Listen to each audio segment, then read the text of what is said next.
Hello everyone, welcome to this module. As you can see, this module is about Agile Networks. Agile Networks is one of the latest technologies introduced by Huawei, which is not Huawei proprietary. Other vendors also have similar solutions, but Huawei's solution is called Agile Network. In Agile Network, we look at controlling the access of users from a newer perspective. Traditionally, user access was controlled, or user permissions and authorizations were assigned based on the location or based on the IP addresses of the users. Whatever IP address they used to log into the system, log into the network, that user access and permissions were assigned against those IP addresses or against that IP address.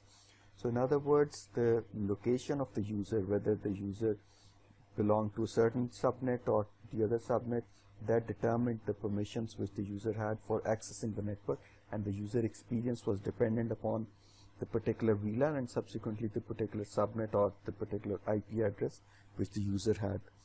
The limitations with these access methods or this access strategy included the following. These were the limitations of traditional networks which used IP addresses for controlling the access or for controlling the network, managing the network access authentication.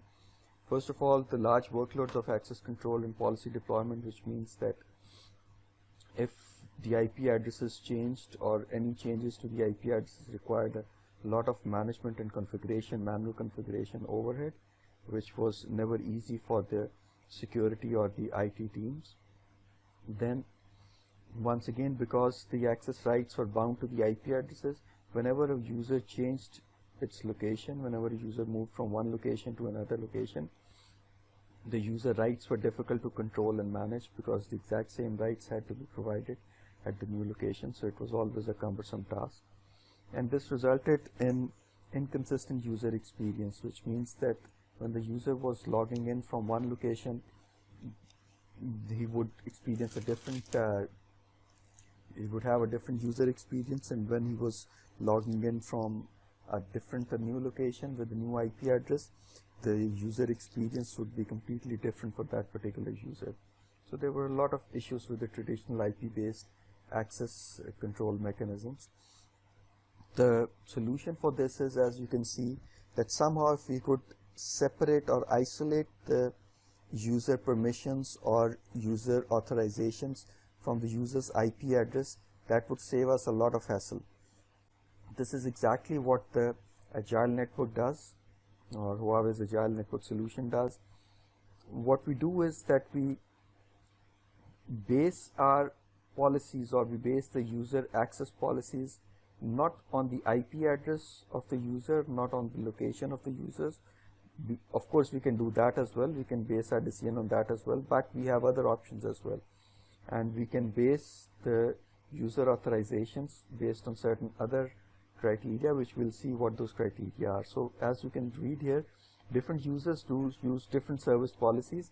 Identity-based service policy can be executed anywhere, anytime, allowing users to move freely, which means that now the authorizations are not provided on the basis of IP address, which identified the location of the user only.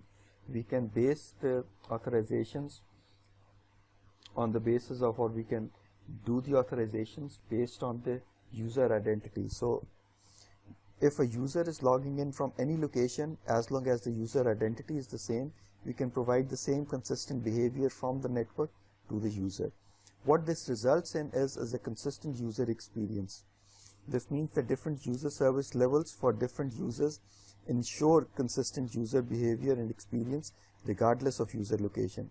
So this means that whatever location the user has, in other words, whatever IP address the user has, as long as it's the same user, he will experience the same service level from the network and from the IT resources that are present in the data center. How this is achieved, or ultimately what this means for the user is, or what it means for our infrastructure is, that whether a user is accessing the network using a wired connection or the user is using a wireless connection, they will get the same experience. They are accessing the data center in the exact same manner, are getting the same privileges and the same rights. even if the user is accessing the data center from the headquarters or from the branch office or from their homes or on the road, they will be getting the same experience from the network because it's the same user. Although their IP address is different, sitting in different locations, however, since we are not basing our policy implementation on the IP address, therefore the user will always be getting the same experience because the user ID or the other criteria which the user is using, they remain the same. So what are those other criteria and what do we call this concept? That is called free mobility. The free mobility, the features of free mobility, and what are the criteria on which free mobility based admission control uses. You can see that a user is getting the rights or is being assigned the rights based on the user's location. This location can be used, although this location might or might not be based on the IP address. It can be based on the time at which the user is accessing the resources, the access mode which the user is using, whether wired or wireless, etc., and the terminal type which the user is using, whether it's the mobile phone, smartphone, or the PC or laptop or a dumb terminal. So all these criteria would determine the response and the behavior that the user will experience from the network. So you can see here, if you read the text, you can see that the free mobility function grants specified rights or specific rights to users based on the access location, access time, access mode, and terminal type. Based on these criteria, the user will be provided the appropriate access, and the users enjoy the same rights and network experience as long as the access conditions remain unchanged.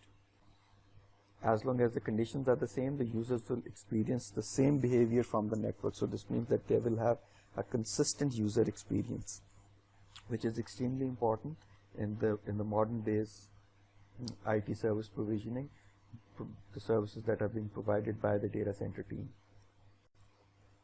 How this is implemented, you can see that this architecture is divided, or the free mobility architecture is divided into three logical planes. We have the user plane. The users sit here, or the terminals sit here, which the users are using for accessing the infrastructure. There can be dumb terminals as well, for example printers or certain other dumb terminals. Then we have the service management plane at the top. The service management plane is responsible for allowing access to the users and the devices which are coming in from the user plane.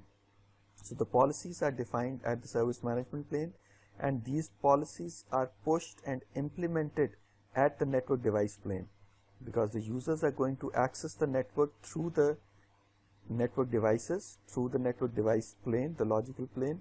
Therefore, we need to implement the policies at this particular plane. So whenever the users try to access the network, the policies which are defined at the service plane, service management plane, are implemented at the network device plane, and the users are authenticated and the policies are enforced onto the users at this particular plane. So all these three planes work together for providing a consistent access and consistent user behavior for our users. How we deploy and implement this free mobility solution, it's fairly simple.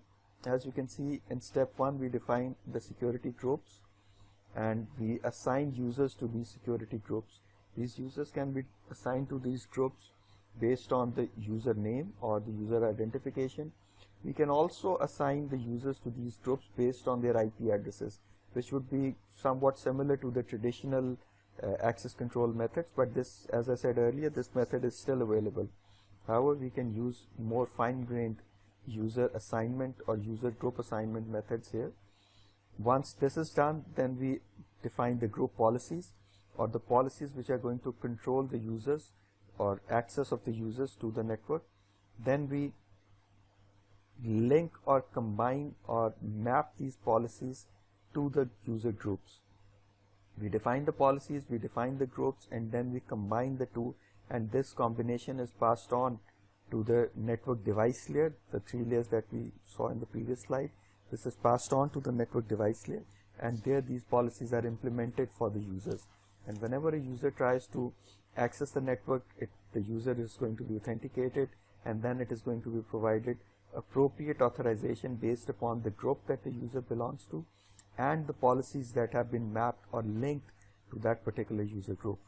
In this way, the users are going to get the response from the network based upon their group membership and based upon the policies which are governing the authorization of that particular group. So this is how a new paradigm, or a new, we can say, a new policy implementation is being used or is being adopted using the Agile controller, and we call this the free mobility deployment. This was a brief introduction about the free mobility and the Agile network deployment. In the next video, we are going to look at the configurations and the different configuration steps that are involved in making all this happen, and the different devices that are used for implementing this solution.